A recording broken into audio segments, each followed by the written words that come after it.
Hello, everyone, and welcome to our conversation here today about the protest ongoing in France, what the impetus for these most recent protests and riots have been, and where we go from here as a world. So we are very excited to get this conversation started. My name is Tim Horgan. I am the Executive Director of the World Affairs Council of New Hampshire. We are a nonpartisan, nonprofit organization that seeks to help people better understand global events and how they impact daily life. We, as a nonpartisan organization, do not take any stances on policy, politics, candidates, all of that good stuff. We are here simply as a platform for discussion to provide you with expert insights into these global issues. We're so excited here to have Dr. Vivian Schmidt with us. We'll introduce her in a moment. But I want to first off thank all of our wonderful members, donors, sponsors, and supporters who help make these programs possible. Without the great support of people like you to come to these events, to listen, to engage in these conversations, we would not exist. So thank you very much for taking the time to either join us here live today or to watch the recording of this on our website. We really appreciate your engagement. Okay, I know we want to hear mainly from Dr. Schmidt tonight, so I will go ahead and bring her on screen and go and introduce her. So she is the Jean Monnet Professor of European Integration and a Professor of International Relations and Political Science at Boston University in the Pardee School for International Relations. She received her master's and her PhD from the University of Chicago and her bachelor's degree from Bryn Mawr College. She has spent a lot of time in France and throughout Europe, getting an honorary doctorate from the Free University of Brussels, the Belgian Franchini Inter-University Chair, and a visiting professorship at the Free University of Berlin. She's published widely on a lot of topics regarding Europe. I'll let you check out her bio and background on BU's website or on our website as well. But thank you so much, Dr. Schmidt, for joining us here today. I wanted to start off today's conversation. If you could just give us, well, actually, first, you're in France here with us today, joining us from abroad, 6 hours ahead. Where in France are you, and what have you been doing over there? So I'm actually, and so thanks for having me, and lovely to be here, or well, wherever here is. So I'm actually on the Italian side of the border with France, near Malta, but I'm back and forth to Paris a lot as well. I'm doing some research I've been working a lot on French politics, but also on European integration and all of that. So, but obviously I've been watching closely the protests as they've proceeded and thinking back to the 2005 protests and asking, I think as most people have, why has this come back again? Haven't major reforms happened, or why not? But yeah, lots of questions to ask. Sure. So to all of the people of French heritage or who are in France currently watching, Happy Bastille Day. I think that's maybe an interesting point to start with, is France being one of the initial founders of democracy, one of the great experiments in democracy and egalitarianism. Can you talk to us a little bit about what the sort of French background and French understanding of French citizenship is, of welcoming or integrating people into the broader French community, and whether or not they are perhaps as equal as they tend to think they are? Okay, so what's interesting about France is that, unlike most other countries, it believes that anyone who comes to France and becomes a citizen is equal. And essentially, the notion behind, actually since the French Revolution, focused on liberté, égalité, fraternité. The égalité part meant that you're not supposed to distinguish amongst people on the basis of ethnicity, race, religion, etc. So that France doesn't even keep statistics on the topic. It's against the law. So in some ways, this is wonderful because it means that you don't deliberately discriminate. On the other hand, it means that you can't do much, or at least you can't pinpoint those people who are discriminated against. The French officially tend to say there's no racism, there's no discrimination, or at least that they've been combating that for years. And therefore, they don't believe that they need to take the statistics, etc. The model of French citizenship for a very long time had been one of assimilation. So basically, so long as you come to France, you accept its culture, you accept its history, you love its food and its wine, then you can be French. And this, I think, worked for a long time. In the 90s and early 2000, there's a recognition that the assimilationist model was perhaps too demanding, asking people in some ways to give up previous identities. And so they adopted, as most countries did, multiculturalism. But there's a sense that that really hasn't worked, as we know across Europe, in fact, including in the UK and Netherlands, that had always followed multicultural models. Nothing has really worked. And I suppose, I think it's important to say about France, France has its own peculiarities, but the kind of discrimination that one sees in France is reproduced everywhere elsewhere. And I think obviously the US with Black Lives Matters demonstrates there have been problems forever. And of course, France, the US has a special history because of the history of slavery. In France, we need to talk about the history of colonialism, in particular North Africa. And most of the people who feel, and most of the people in the riots, the young, were children and grandchildren, sort of second, third, even fourth generation North African immigrants who feel discriminated against, feel left outside the society. And I think one of the things one can talk about is the kind of anger that was seen in these riots. Yeah, and I think that's all really good points that we'll get to throughout this conversation. Sort of the colonial history, the way that people perceive their lot in life and how they're treated, I think is really important. But what I want to sort of start or move next to, I guess, is to really talk specifically about French policing as compared to the rest of Europe.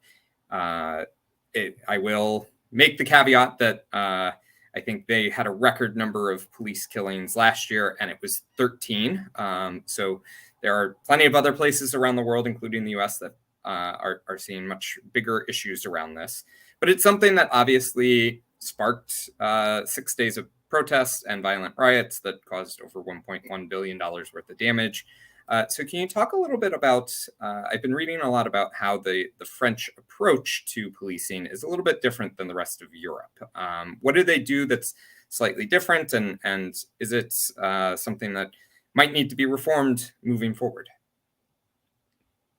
Yeah, certainly French policing has always been, I mean, you go back to 1968, French police, in particular CRS, have always been quite brutal.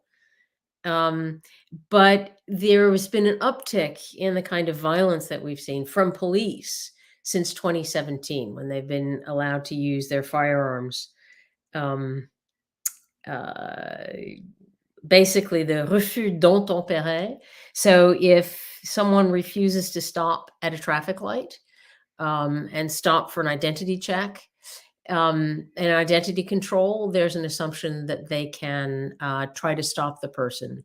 And if they feel that there's a danger involved, they're allowed to shoot. And this was a new approach.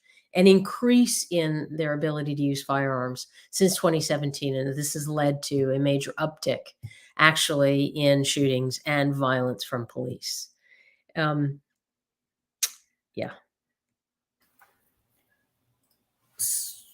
So in terms of that 2017 reform, can you talk a little bit about why the police felt it was necessary? Of course, been reading a lot about their feelings on their own safety as a police force and their need to be able to use their all means in order to sort of control these areas, particularly suburbs of Paris that are typically minority groups, people, as you mentioned, immigrants, refugees from North Africa in a lot of the cases. Yeah, so what's interesting is you identify them as people from North Africa in the banlieue. But what's been interesting is reading the newspapers, they're not identified as from the as they are identified as being in the banlieue, but they're not identified as North African, etc. in most of the newspapers, which is kind of surprising. And I suppose this goes with the notion that everyone is equal and you don't identify their ethnicity. Okay, that said, quite clearly, the banlieue are places where there has been more violence. And what happens is that the police in these areas engage in massive numbers of identity checks. I think I read somewhere that a kid in the banlieue, in the suburbs, is likely to have 20 times more stops for identity checks than the normal kid in elsewhere. So lots of identity checks, and it's in these identity checks that can be humiliating for youth in front of their friends, being stopped, asked to see their identity card, checked for drugs, because this is often checking for drugs, recreational drugs at that. And basically, they're seen as arbitrary controls. It largely involves racial profiling, even though the government claims that that's not the case. And this is likely to make these kids feel not fully French in terms of citizenship. And it also creates a very bad relationship with the police, who are seen to target them. And so what we've seen over time is increasing tension between youth who are stopped on a regular basis in these suburbs and the French police themselves. So that it's I would call it a spiral of increasing friction and tension, where police then feel threatened, but of course the youth themselves feel threatened, and the police are the ones with the weapons. Because do remember that in France, people don't have easy access to guns the way they do in the US. And one of the things that I've been hearing in conversations, both online and with people that I've talked to, is a question around, are these groups, are these minorities integrating in the way that the French believe they should? Do they feel that they want to retain their cultural heritage? And some of the more incendiary remarks have been, oh, well, these people are just rioting because they're not really French and they want to, bring France down. What is sort of your assessment around, again, we've kind of hit on the topic of once you're French, you accept everything and then you're a French citizen. Where is that sort of playing into this situation? Okay, that's a great question. And of course, the answer is pretty complicated, because you have to go back to how attitudes of the society. In some cases, if you have the extreme right, Marine Le Pen has for a very long time been targeting the people as Muslim, as potential terrorists, and there's all of that.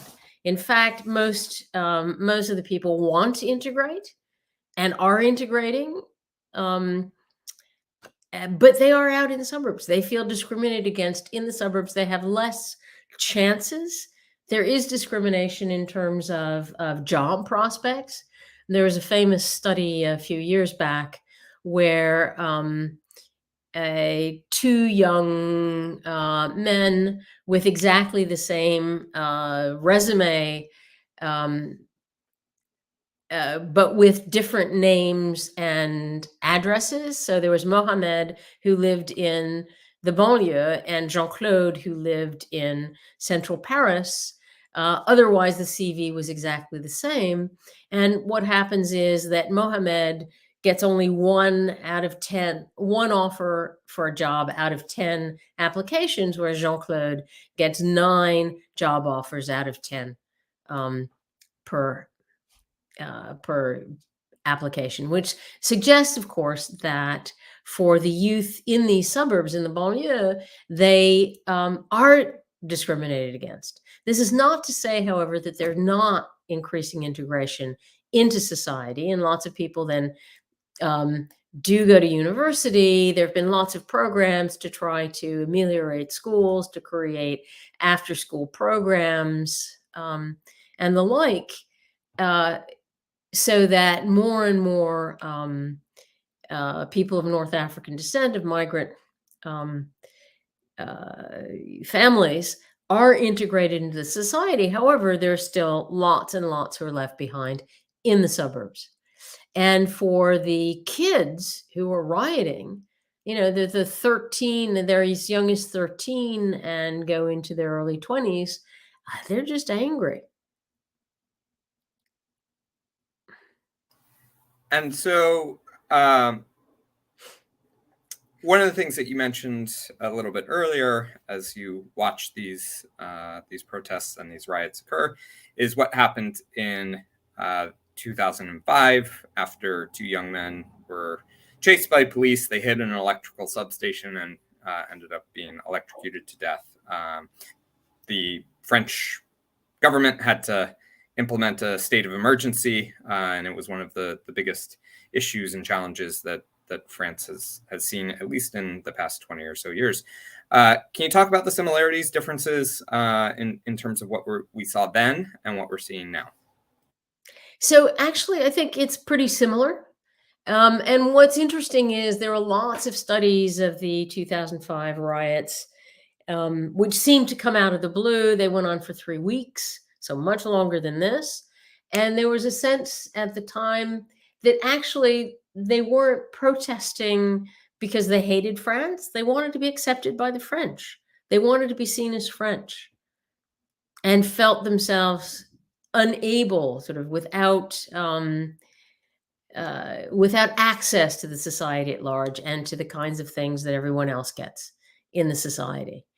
I think one might argue similarly that this is what's happened now, sort of a boiling over of anger, of frustration, of feelings that there's no way out of the banlieue, and anger at the society.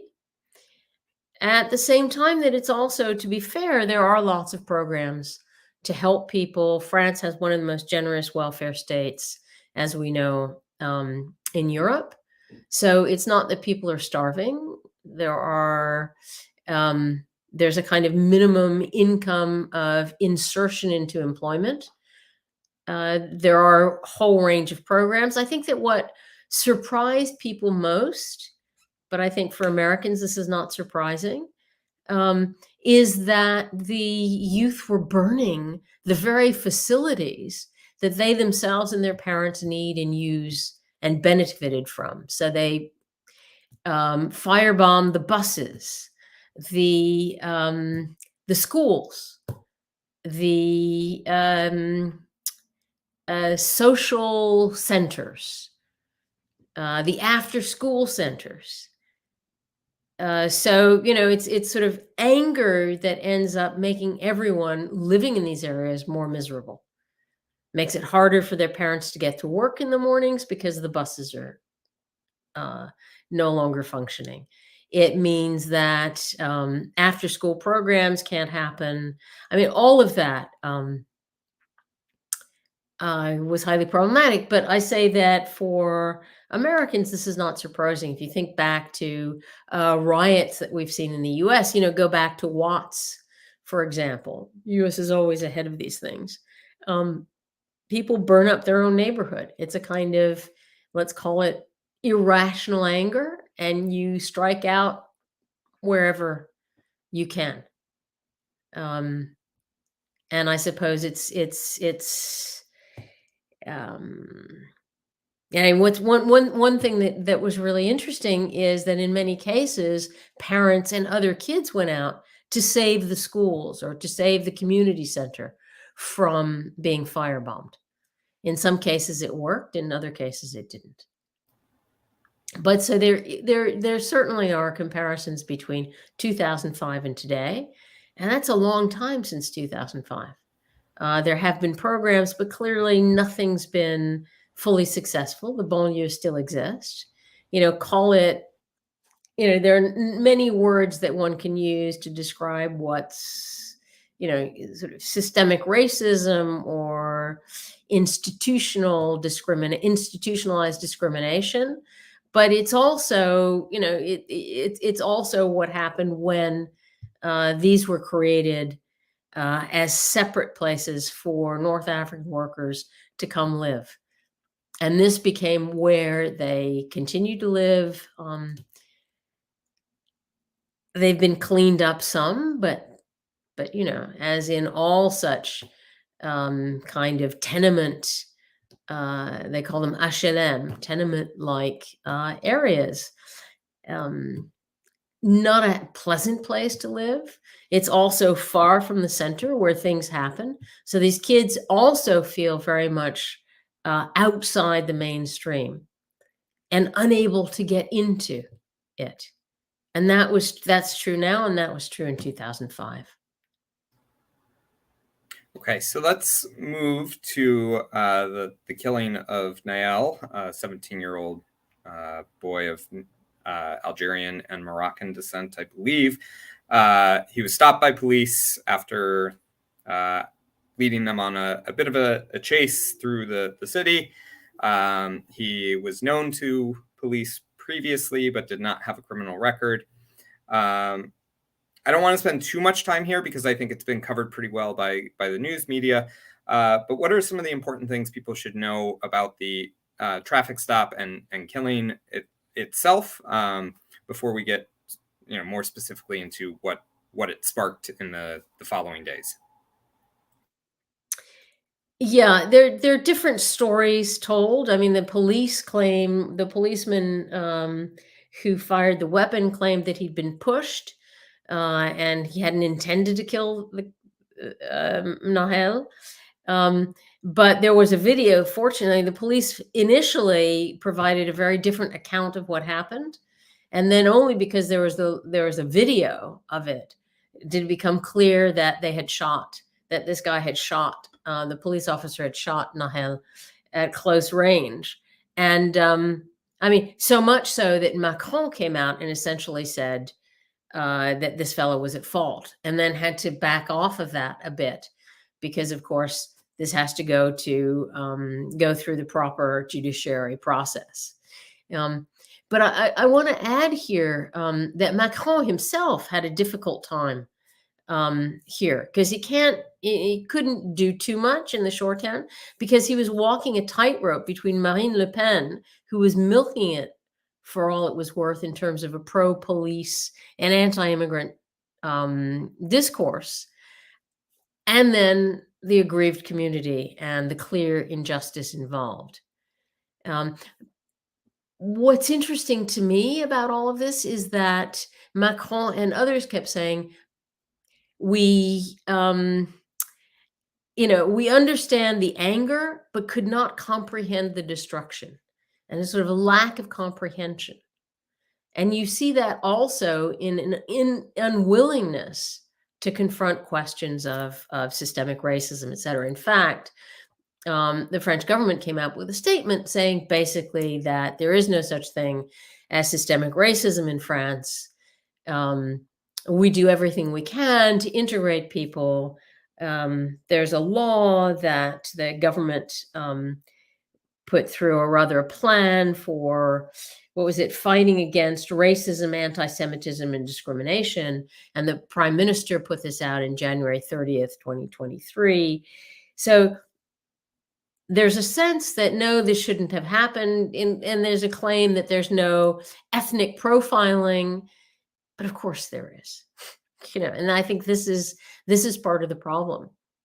The French don't want to admit, the French government and the police, and actually lots of people, lots of the French themselves, want to believe and do believe that l'état républicain, l'ordre républicain, sort of republicanism, means that you don't discriminate, that you don't see differences of color, that you're colorblind,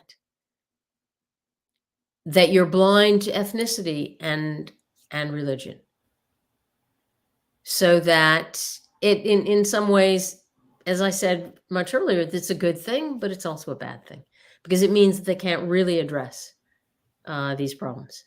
What you see often in terms of programs, especially since they don't have statistics, is that they look at quartiers sinistrés, which are so basically areas that are very poor, which becomes a way of dealing with basically communities that have a high percentage of Muslim and other migrants of color. So you spoke a little bit about the government reaction. It's not been an easy couple months/year for Macron himself, having a number of challenges to overcome. Can you talk a little bit about, as these protests started to ramp up, as some of the riots started to become more and more destructive? Can you talk a little bit about what the government response to this was? There's the famous video of Macron at a Elton John concert as cities burn across France. So what does their response tell us about the government and the way they're viewing things, as well as their relationship to the people of France? And that's, I mean, I don't want to talk about generalizations here. I think there was little expectation this was happening. So the sort of the first night, there were just not enough police out there. You had accounts of mayors of small towns, because for the first time these were banlieue, but banlieue suburbs of small towns and bigger towns, and not just the bigger cities. And so there was a sense that there wasn't enough of a police presence. And then slowly but surely there became an overwhelming police presence. I think most accounts suggest that that there were protesters, lots of protesters, and that comparatively few of the protesters ended up being rioters. That said, there was a tremendous amount of destruction. And in this, as I said, the government and Macron sort of first didn't want to do too much, and there's a sort of didn't want to put a curfew on, because that could inflame things more. And in fact, he was probably right. They didn't have to do a curfew, except I think in some cities and towns, the mayor could decide that, or the prefect. But ultimately, they kept thinking, maybe we're going to have to do more. And then finally, after six nights of protest, it died down. I think there's some concern tonight. This is Bastille Day, July 14th. There's some concern that maybe there will be an uptick in violence and rioting. But I should note that Bastille Day always leads to hundreds upon hundreds of cars burned in the suburb. This is that's a natural phenomenon for holiday celebrations, if you will, of the Bastille Day. So it's a question of how many cars are burned as opposed to cars burning. But of course, that's different that's the ordinary run of the mill as opposed to what happened with these massive riots. I think what surprised me this time a bit is that Macron didn't say that they were going to do more for the banlieue. If we go back to the Gilets jaunes, which also ended up in violent protest and firebombing and breaking store windows and all. And this on the Champs-Élysées in Paris.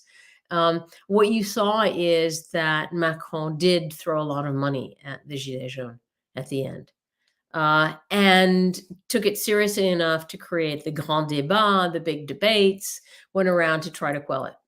But needless to say, these went on for months and months and months, every Saturday, as opposed to the sort of the much more limited set of issues here. And of course, we shouldn't forget the protests also against the retirement, the reform of the retirement age, which was actually much less violent, of course, but there were still protesters and anarchists out making trouble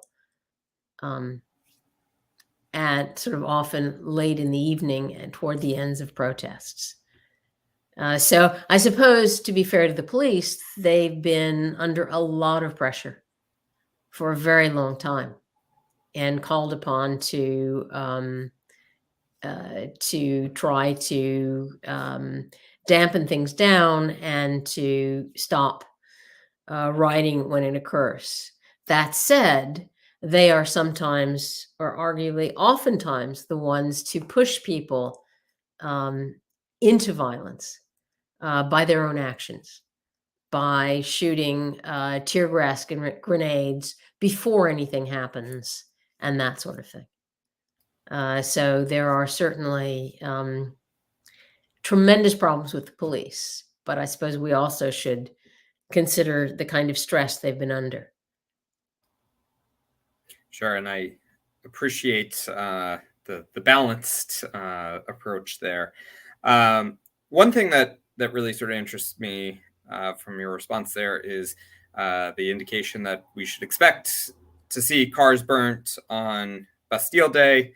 It sort of mirrors when a college wins a national championship and kids are out burning couches and whatnot.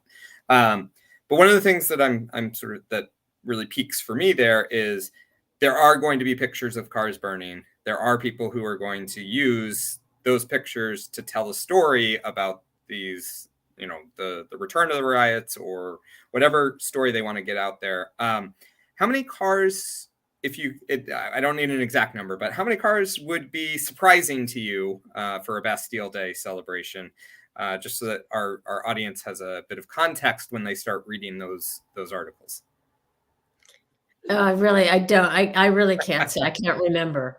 Lots. Okay. I mean, yeah. But one thing I should add is, of course, the problems of the suburbs, the banlieue. Unemployment is much higher than current national averages. In some places, 30% compared to 8% nationwide. Housing is problematic in this area. There are whole range of reasons why people would feel angry, and kids would go out and, hey, burn a few cars. But of course, that doesn't explain what we saw in these massive protests. And obviously rioting.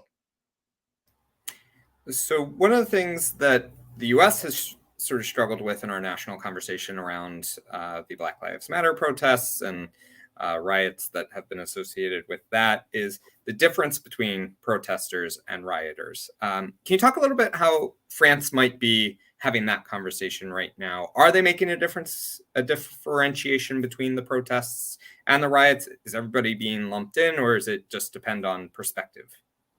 So that's a good question. My sense is that in this case, it's seen as rioters. And even though there have been peaceful protests, the whole attention has been on the riots, even though every now and again you'll see in a newspaper article that in fact the rioters were a small number compared to the numbers of protesters. In contrast, the yellow vests and in particular the retirement age protests, there it was focused on peaceful protests with a few bad apples. Here, my sense is that the press have reported this more as riots. And it may be because of the intensity of this in a very short period of time. Well, and of course, I think there's probably a bit of a difference in who was rioting, average age of 17, some as young as 12 in this situation, versus your pensioners who are out and people rioting in regards to that as well. Okay, so we've got about 20 or so minutes left. I want to make sure that if any of our viewers online have questions, they put them into the chat or send them to council@wacnh.org. We'd love to hear from you and figure out what you are all interested in. But the next step, I think, here in the conversation is to talk a little bit about what are the protesters, what are the rioters looking to change? What reforms need to happen in France to sort of satisfy these issues that obviously have boiled over in a massive way to cause so much damage and international attention for the entire country? Yeah, I mean, there are any number of things that one could talk about. Affirmative action, although I know in the US that's just been declared illegal. And in France, affirmative action, which is called positive discrimination, doesn't exist per se, but there have been ways in which the government and various universities have sought to identify disadvantaged youths and create programs for them. There are also various kinds of employment initiatives, technical and vocational training have been initiatives that have happened, but none of it's enough. And so what would be nice to see would be to have new initiatives that would focus on this, but my sense is that's not happening, or that's not going to happen. I think my sense is that the French government sees that what's already in place is sufficient. There's certainly no talk about creating new programs. It's essentially just trying to stop the rioting. But certainly it would be useful. I mean, to have a whole range of new programs, but I'm not seeing it. So what role does the international community play here? I've seen a lot of international organizations, the UN, Amnesty International, on down the line, make comments about this, ask the French government to ensure that there is the proper use of force within the police forces. Do you see any potential international pressure making changes in a way that perhaps these protests and these riots will not be able to make the changes as you're sort of seeing right now? So I did see Amnesty International calling for recognition of systemic racism and reform of the police. I think that may actually, in terms of reform of the police, I think there's a sense that the police have gone that there needs to be reform of the way in which the police use their weapons. But I don't see any likely response to systemic racism.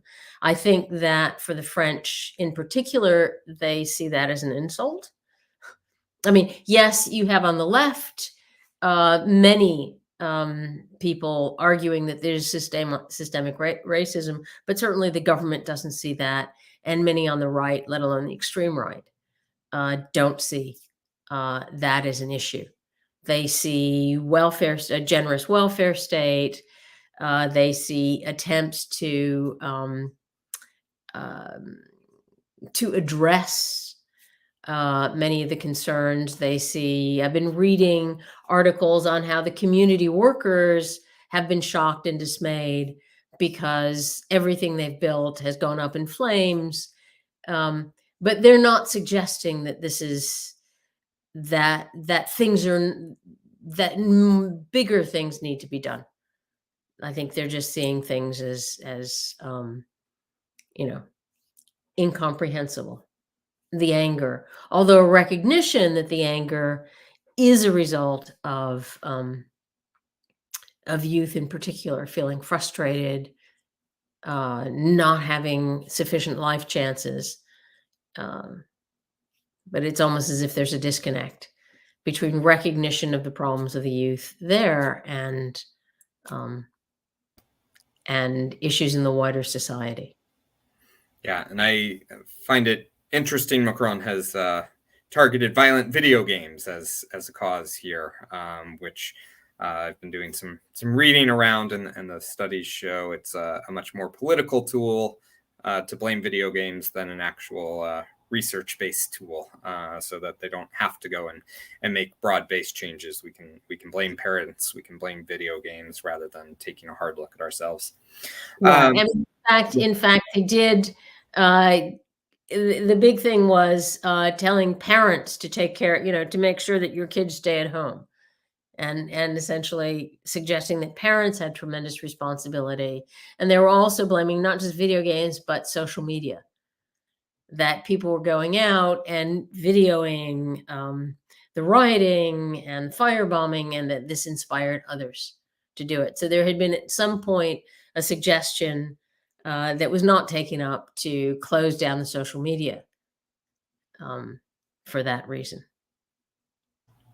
Yeah, always interesting to see when liberal democracies are trying to shut down social media, and then pointing. And there's a recognition that was not a good idea. Yeah. So yeah, good that they realize that and all of that good stuff. You mentioned Marie Le Pen a couple of times. The far right, obviously using this as a fundraising, I'm sure, platform, as a way to raise their own profile and push their own agenda. Can you talk a little bit about what this means for French politics moving forward? Is this going to lead to a further right turn? I know Macron had already sort of taken a more conservative track in his last election. What does this look like for elections in France moving forward? Does not look good. Does not look good. Part of the problem is Macron, this is his second term. And when he goes, he goes. The center left is extremely weak. The NUPES is in an alliance. So there's Social Democrats in alliance with La France Insoumise, France Unbowed, led by Jean-Luc Mélenchon. And Jean-Luc Mélenchon was widely criticized. So we're talking extreme left here, was widely criticized for not calling on the rioters to stop, for more calm, as opposed to the center left that was calling for that. And so on the extreme left, you have support for people who are seen as discriminated against, etc., and a very clear criticism of the police. And on the extreme right, you have Marine Le Pen arguing for, that the police did the right thing, that we need to arm them more, that we need to create more jails, more prisons, etc. So what does this mean for the future? You have a weak center left. You have a weak center right. And you have the extremes. The Marine Le Pen has becoming increasingly normalized. I think I read a recent study that 40% of French in a poll claim to have voted for a Rassemblement National person, so National Assembly person at least once, which is a large percentage. So what happens in a few years is anyone's guess. I've talked to any number of people on the center right who feel that the center right will come back, that there are certain personalities there. Others are hoping that the center left will come back in, but there are no clear candidates on either side, maybe one or two on the center right. But Marine Le Pen is there and trying to appear more and more credible, more and more presidential, if you will. So that in the context of the protests against the pension reforms, the left in parliament made it impossible to vote on the laws on the grounds that this was, that it was being pushed through, rammed through by Macron's government. But in protesting the way they did, they looked a lot less responsible, if you will, than Marine Le Pen, who was just sitting there quietly. So there are all sorts of ways in which Marine Le Pen is coming to look like or try to present herself as law and order. So the riots are just yet another problem for France in terms of what happens in, I guess it's 4 years' time, when Macron can no longer run. But of course, 4 years is a long time. And it's conceivable that new candidates will come forward. And it's also conceivable that Macron himself will get over what are internal problems and be seen as a leader on the world stage, which actually he is. It's the internal problems that are weakening him in some ways on the world stage and also on the European stage. There are really important issues going on now at the European Union level. The rules in terms of macroeconomic rules, the fiscal reforms are being debated. Germany is pushing for going back to the kinds of rules that made growth anemic, to say the least, during the Eurozone crisis that went on for 10 years and stymied growth. And those rules, with certain modifications, are likely to come back in with vigor, having been suspended during the COVID-19 crisis. This is a place where Macron could lead, but he's focused on other things. So you mentioned the European Union. There is the parliamentary elections this fall, and we see sort of a general trend across Europe to the rise of the far right, Marine Le Pen, Alternative for Germany, Viktor Orban in Hungary, etc. Do you think this is going to be something that will be picked up across the continent and used in these elections to perhaps bring more anti-immigrant politicians to power and sort of change the dynamics within the European Union? Or is this something that will stay pretty localized to France? No, there are tremendous dangers. With the European Parliament elections in 2019, we don't know what the results will be, but it doesn't look good, actually. You're already seeing the center-right that sees itself as likely to partner with the ECR, the European, the group with Meloni, Italian Prime Minister, extreme right, even though they call themselves the center-right coalition. She is in charge and she's extreme right. And she's head of the ECR. And in that group is Poland. And what looks possible is that the European People's Party, so the center-right grouping in parliament that for a long time had a grand coalition with the Social Democrats, is now looking to team up with the ECR, which is an extreme right group. Marine Le Pen and Matteo Salvini in Italy are in yet another group that is seen as much more extreme. So it's not that Marine Le Pen might gain from this, but if you've got a coalition between the center right and the extreme right, certainly immigration is going to be a problem. In solving the immigration problems. At the same time, I should say, and this is a problem for national conservatives or extreme right parties that are nationalist, highly nationalist and sovereignist, is that their take on migration is not necessarily the same. None of them like it, but Meloni needs some sort of migration deal to happen at the EU so that migrants that are stuck in Italy or refugees can move elsewhere in Europe and can be redistributed, because for the moment it is a tremendous problem and a tremendous burden for Italy, just as it is for Greece and to a lesser extent Spain.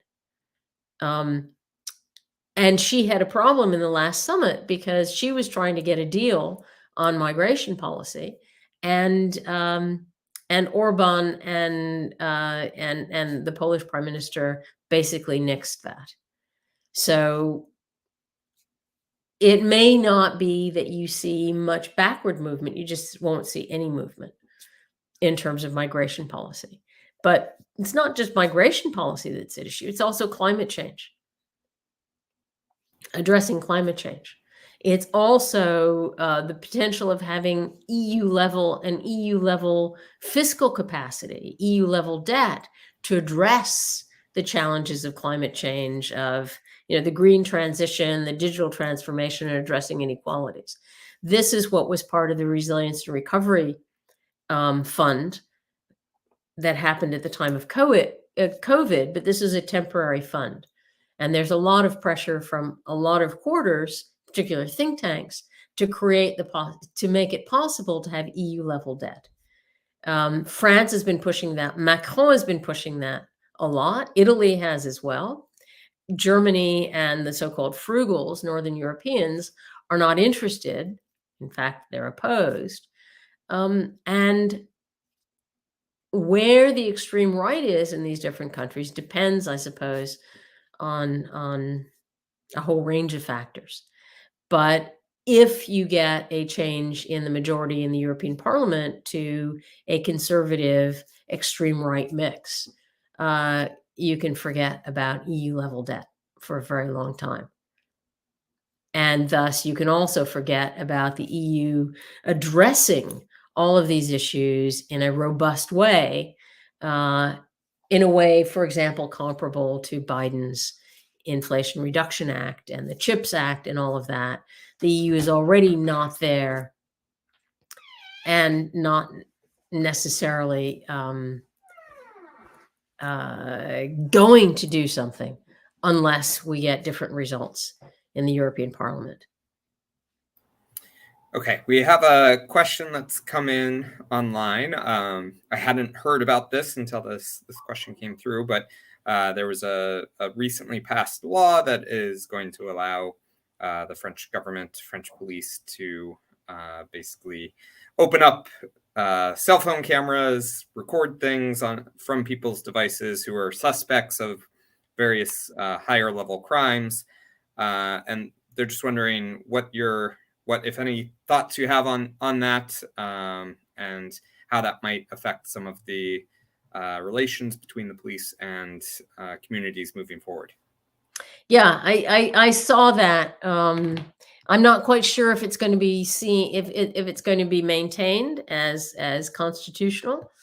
I think there are going to be challenges to that, but obviously, as usual, that is a serious problem. There may be EU privacy issues involved. So don't know as yet, although yeah, can't say much about that as yet. But I do see it as highly problematic, obviously, given privacy issues and all the rest. Great.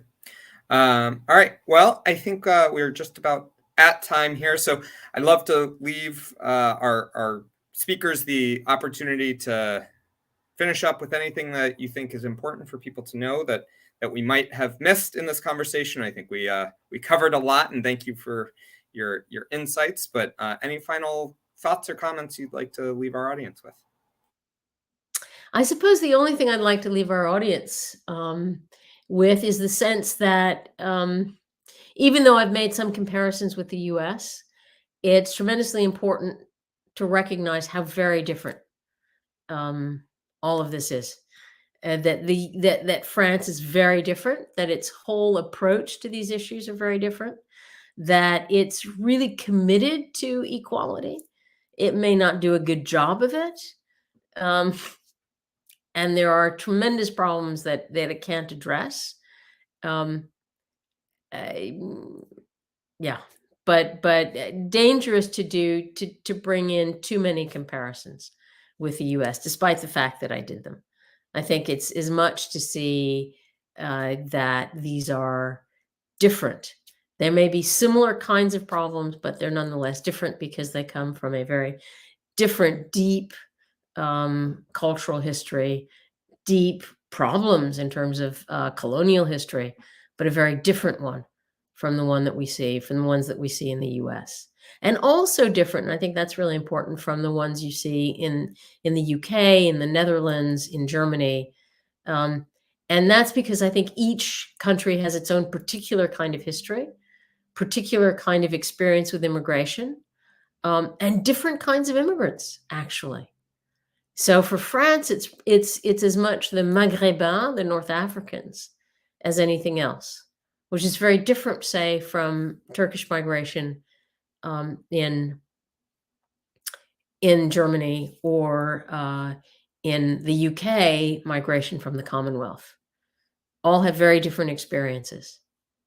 And France is its own special thing because of its deep belief in equality that goes back to the French Revolution, which also creates some tremendous obstacles to resolving problems that really do need to be addressed.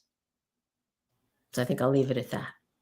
Well, thank you so much, Dr. Schmidt, for your insights, for your time. I hope you're having a wonderful experience over in Italy, I guess it is. But I really appreciate you making the time to talk with us today, to help our audience better understand what is going on. I see a lot of positive comments coming in here that people think that you hit it spot on. So thank you so much. I really appreciate it. And thank you to everyone who joined us here today, as well as those who will be watching the recording of this. Of course, keep an eye out on our website for future events. We will continue to host these rapid response programs in a virtual setting as major issues pop up. And then we will be announcing our fall series of programs in the coming months. So thank you again. I really appreciate it, and have a wonderful Thank you. weekend. Thanks. You too. Bye-bye now. Bye.